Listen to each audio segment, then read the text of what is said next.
Hey guys, welcome back. आज का topic of discussion ये है, कौन है वो लोग जिन्हें जीएसटी में रजिस्ट्रेशन कराना ही पड़ेगा। इट्स मैंडेटरी, नहीं कराने से भी चलेगा। It depends upon you.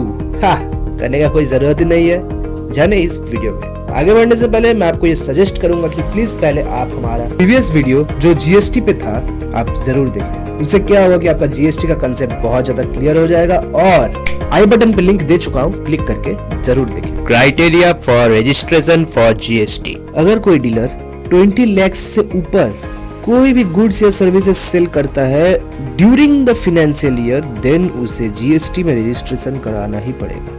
Financial year मतलब 2022 का अगर आप फाइनेंशियल ईयर देखेंगे तो वो होता है 1 April 2022 to 31 March 2023। Got it? For example, mister Amy कोई भी जो कि वेस्ट बंगाल का रहने वाला है गुड्स या सर्विसेज सेल करता है और उसका टर्नओवर 20 लाख से एक्सीड कर जाता है during the financial year, then he or she have to take registration of that state। कुछ स्पेशल कैटेगरी स्टेट्स है जो 10 लाख तक ही डिमांड करता है, जैसे मणिपुर, मिजोरम, नागालैंड एंड त्रिपुरा। ये कुछ स्पेशल कैटेगरी स्टेट्स है जहाँ बिजनेस का टर्नओवर अगर 10 लाख से ऊपर चला जाता है या 10 लाख एक्सीड कर जाता है तब आपको जीएसटी में रजिस्ट्रेशन कराना ही पड़ेगा। अगर कोई पर्सन जो एंगेज्ड है एक्सक्लूसिवली सप्लाई ऑफ गुड्स में, देन उस केस में टर्नओवर बढ़ के 40 लाख हो जाएगा। समझने में थोड़ा सा दिक्कत हुआ, आई न्यू दैट, कोई बात नहीं। एग्जाम्पल, जब भी कोई डीलर ओनली गुड्स का बिजनेस कर रहा है, सिर्फ गुड्स ही वो सप्लाई कर रहा है, तो उस क्षेत्र में अगर आपका business turnover during a financial year 40 lakh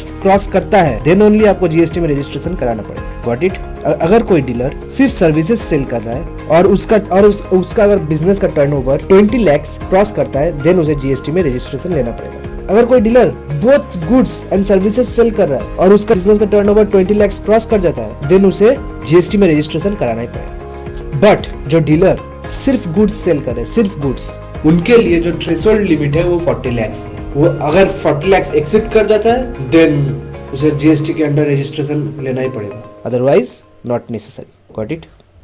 okay, आपको तो पता है टर्नओवर की 20 लाख एक्सीड कर जाता है, देन आपको जीएसटी में रजिस्ट्रेशन कराना ही पड़ता है। अगर सोच लीजिए किसी का टर्नओवर ओनली 5 लाख से एक्सीड करता है और अगर वो जीएसटी में रजिस्ट्रेशन कराना चाहता हो खुद से, देन वो करा सकता है एज वॉलंटरी रजिस्ट्रेशन, पर उसके बाद उसको जीएसटी फाइल करना ही पड़ेगा।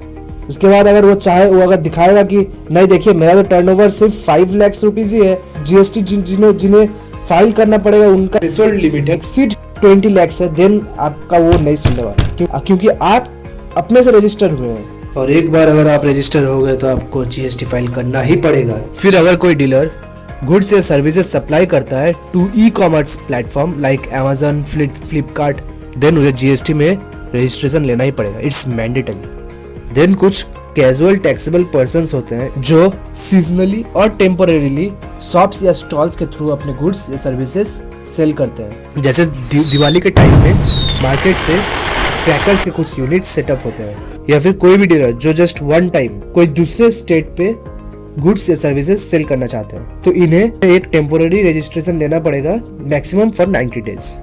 इन्हीं को ही हम कैजुअल टैक्सेबल पर्सन्स कहते हैं।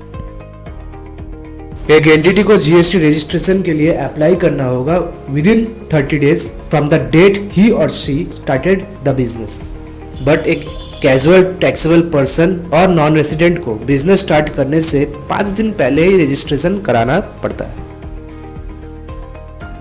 अगर बिजनेस के 2 ब्रांचेस है जो कि डिफरेंट स्टेट्स में लोकेटेड है और इन बिजनेस को दोनों ब्रांचेस के लिए सेपरेटली जीएसटी में रजिस्ट्रेशन कराना पड़ेगा। For example, ABC private limited का फर्स्ट ब्रांच है आपका कोलकाता में और दूसरा ब्रांच है बॉम्बे में, तो दोनों ब्रांचेस के लिए बिजनेस को सेपरेटली जीएसटी रजिस्ट्रेशन लेना पड़ेगा।